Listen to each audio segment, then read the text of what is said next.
John and Arthur. You ready? Give me a minute. Coffee? Sure. There you go.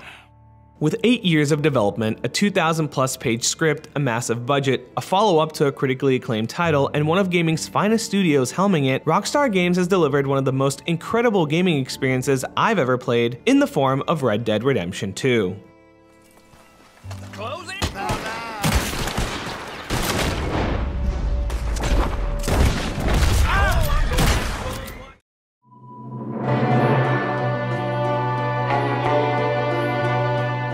The year is 1899, 12 years before the original Redemption, and Dutch's gang has fled the West after a failed bank heist, and the feds are hot on their tail. You play as Arthur Morgan, Dutch van der Linde's right-hand man who has run with his gang ever since he was adopted into it as a child. He's a sarcastic brute whose loyalty to Dutch is second to none, and there's nothing more important to him than this gang, which is more of a family than a group of lawbreakers.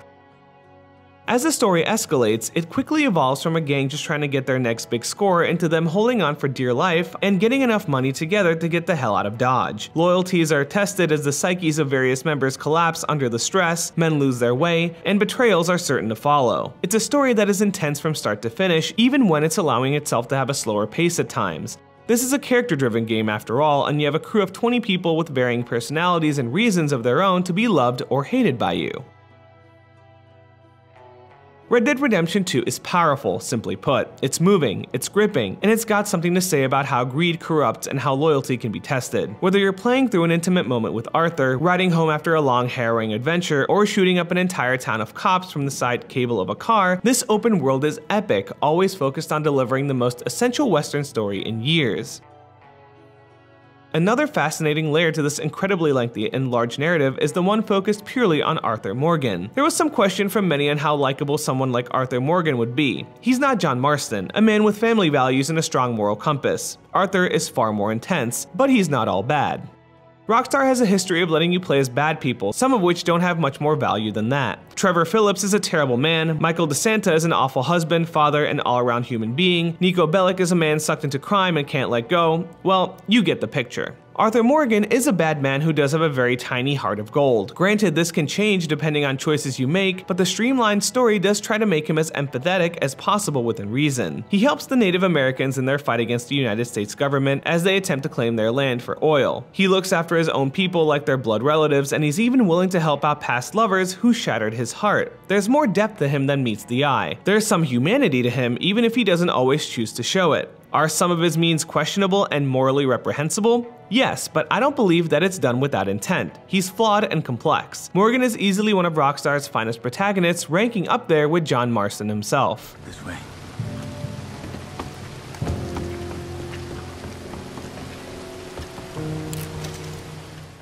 Heists make somewhat of a return after debuting in Grand Theft Auto V in 2013. They're far more streamlined in Red Dead Redemption 2, but just as fun. You no longer have the massive setup process of picking the way you execute the heist, getting gear, and so on. It's usually, here's the plan, let's do it, and then you execute it to either great success or a failure of epic proportions.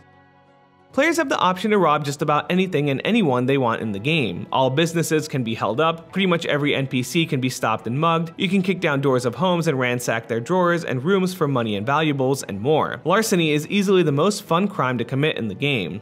That doesn't mean you have to do any of that though. Sure, you can don a terrifying mask to strike fear into your victims as you tie them up and shuffle through their pockets, but you can also choose to be a heroic gunslinger, donate food and money to those in need, prevent the less capable from being picked on by other gangsters, and make a name for yourself as a protector rather than a villain. The choice is yours, and the game never restricts you from how you want to play.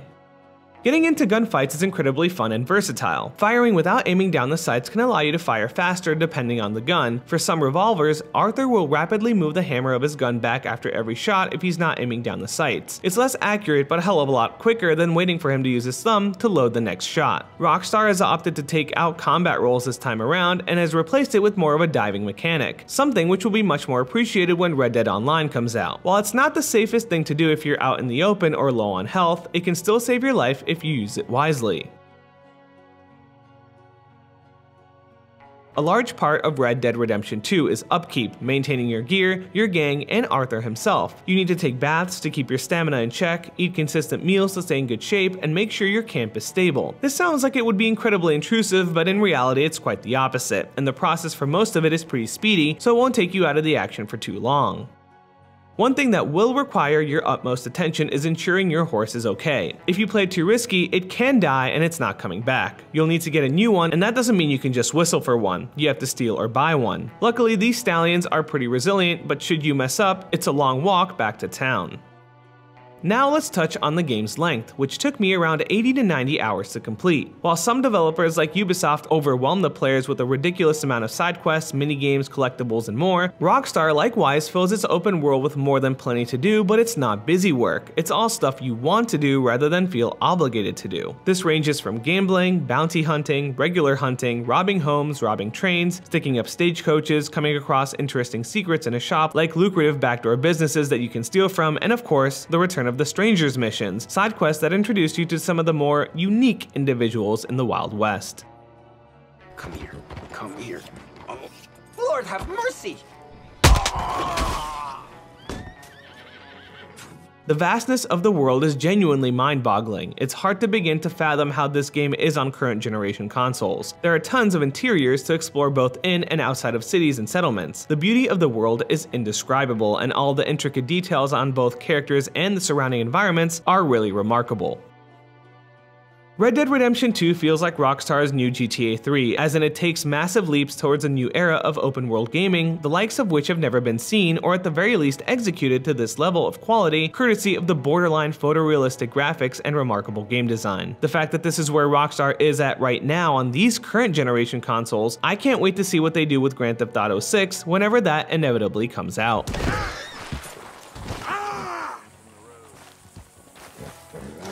Let's go.